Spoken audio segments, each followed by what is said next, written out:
patrullaje sea mucho más constante. Voces de la actualidad en la mesa de Así Amaneció. Voces que forman parte de la noticia. Son las 8 de la mañana con 38 minutos. La reunión de Davos, estuvieron todos los líderes políticos y económicos del mundo y también teníamos que estar nosotros. Uno de los asistentes fue el ministro de Economía y Finanzas del Ecuador, Pablo Arosemena Marriott. Economista Marriott, aparte del frío, ¿qué más se pudo hacer, gracias a Dios, en Davos? Hola, ¿qué tal? Un saludo cordial para ti y para todos los que siguen a Radio City. Bueno, contarte que Davos es la gran vitrina global para presentar a los países ante potenciales inversiones, financiamiento y proyectos de gran envergadura. En ese sentido fue importante estar ahí junto al presidente de la República, lo acompañamos también el canciller, ministro de Producción, Ambiente y aquí tu servidor, Economía y Finanzas. Tuvimos la oportunidad de ver al presidente en acción. Él presentó ante plenarias la visión del Ecuador, este nuevo Ecuador, donde tenemos una estrategia muy clara del orden fiscal y el enfoque social.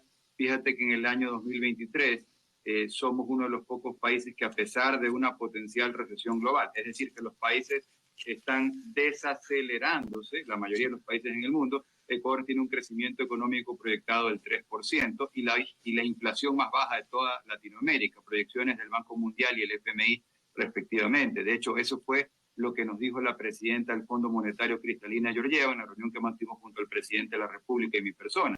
Ella felicitó al Ecuador por ser uno de los pocos países que en un año tan complicado como este va a tener un crecimiento económico a la vez que sigue ordenando sus finanzas públicas. Entonces, vamos a seguir por esa senda, consiguiendo financiamiento en las mejores condiciones para los ecuatorianos. Tenemos un presupuesto debidamente financiado, la plata, he dicho, no sobra.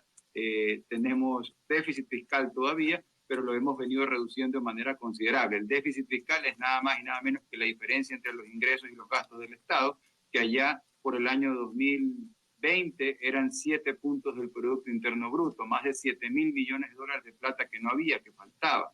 Este año estamos proyectando un déficit ya no de 7%, sino de 1.7%. Entonces hay un gran esfuerzo por ordenar la economía a la vez que hemos bajado el nivel de endeudamiento. Hace un par de años el nivel de deuda PIB era de alrededor del 62%, actualmente este año estará alrededor del 55%, es decir, un gran esfuerzo, no solo por bajar el déficit fiscal, sino bajar el nivel de endeudamiento en relación a la producción del país. Y al mismo tiempo, como decíamos, hacer crecer la economía. Estos fueron los temas principales que desde Ecuador estuvimos conversando allá en Davos, como bien dices, ante un foro global donde no solamente hay gente del mundo de la política pública, sino también están los más grandes empresarios a nivel global.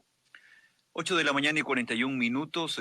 Estamos ahora mismo en diálogo con el economista Pablo Arosemena, ministro de Economía del gobierno actual. Economista Arosemena, Carlos Galecio le saluda. Ordenar las finanzas públicas, como bien ha dicho usted, ¿implica acaso ajustes o más ajustes en el tema impositivo, en los impuestos?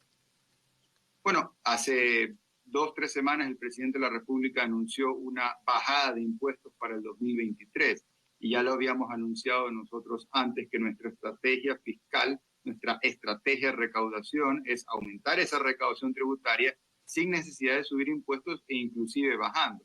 Ejemplos concretos de lo que ya hemos hecho. El año pasado, 2022, bajamos el impuesto a la salida de divisas, que estaba en el 5%, al 4%, y recaudamos más que en el 2021, que el impuesto estaba al 5%. ¿Cómo es posible que eso suceda? Bueno, la explicación es que la economía está creciendo y las ventas están aumentando, porque si usted baja un impuesto cuando las ventas están cayendo, pues no vas a recaudar más, vas a recaudar menos. Y ese impuesto a la salida de divisas, que valga la ocasión para recordarlo, lo clavó el socialismo del siglo XXI hace una década y le sacaba $1.000 millones al sector productivo, empresarial y a la sociedad civil en general. Nosotros ya lo hemos bajado del 5 al 4, este año lo estaremos bajando del 4% al 2% antes de finalizar este año, lo cual implica en que confiamos en que el recurso en manos de la ciudadanía hace que la plata gire y contribuya a la reactivación productiva. Además, hemos bajado también ICES, impuestos a los consumos especiales, además también dando incentivos con IVA para los feriados, de tal manera que la familia ecuatoriana y los operadores turísticos puedan planificar con tiempo, sabiendo que el IVA bajará del 12 al 8% en torno a los feriados de este año, y también pues remarcar el ICE de las armas para las empresas de seguridad. Todo el mundo conoce el problema de inseguridad y una forma de luchar contra la inseguridad desde la perspectiva de las empresas de seguridad privada. Hay más guardias de seguridad privada que policías, para que se tenga un poco en mente la relevancia de este tema, es bajar el impuesto que tienen esas armas, que actualmente es del 300% y no recaudaban nada, y nosotros lo hemos bajado del 300% al 30%, una caída 10 veces,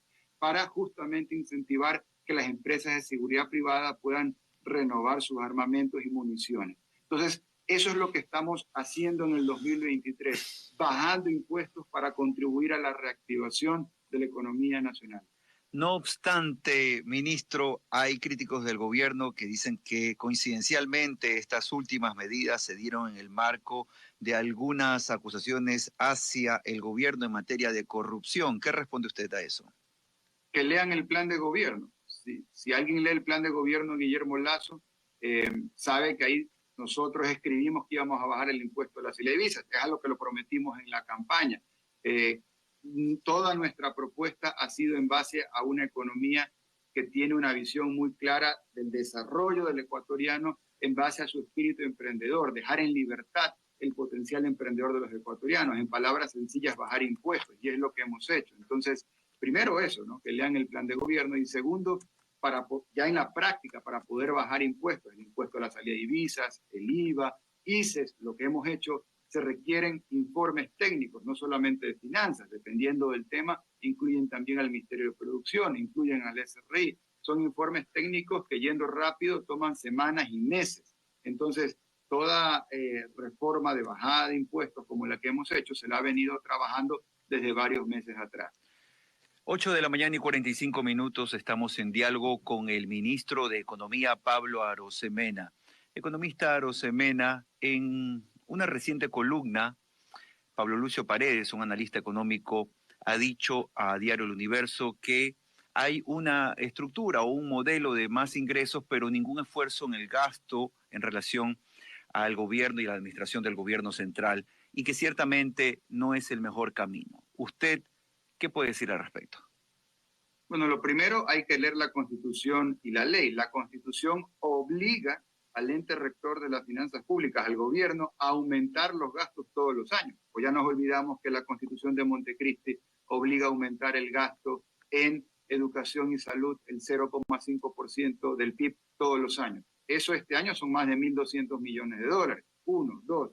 Nos hemos olvidado que la Corte Constitucional hace unos meses, el año pasado, sentenció que hay que aumentar la masa salarial para los educadores sin contratar a uno más, aumentarla en más de 500 millones de dólares.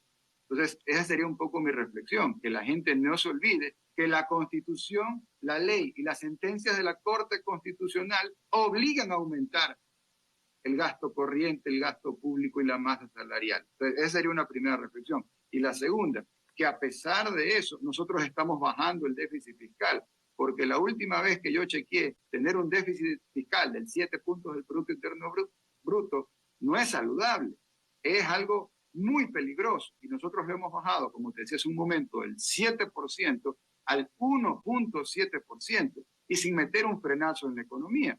Recordemos que el año pasado, 2022, las ventas, que es el pulso de la microeconomía, tuvieron el nivel récord. Nunca antes se ha vendido tanto como el año pasado, ajustado por inflación y población. Para los últimos 5 años comparables, tienes un nivel récord de ventas por más de 224.000 millones de dólares.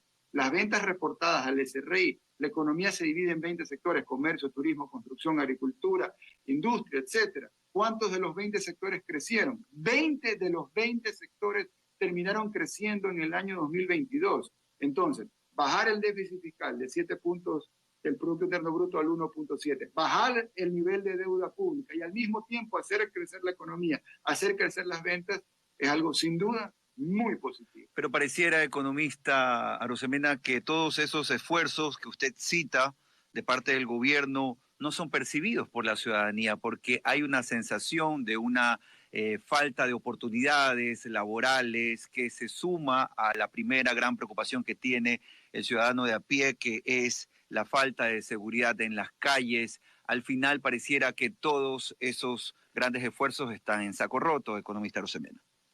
Yo diría dos cosas, ¿no? La primera, que porque se hagan las cosas bien, alguien pueda sentir que hay que hacer más, eso es legítimo y eso me parece muy bien. Pero lo segundo es, vamos a digamos, las anécdotas se responden con anécdotas y los datos se responden con datos.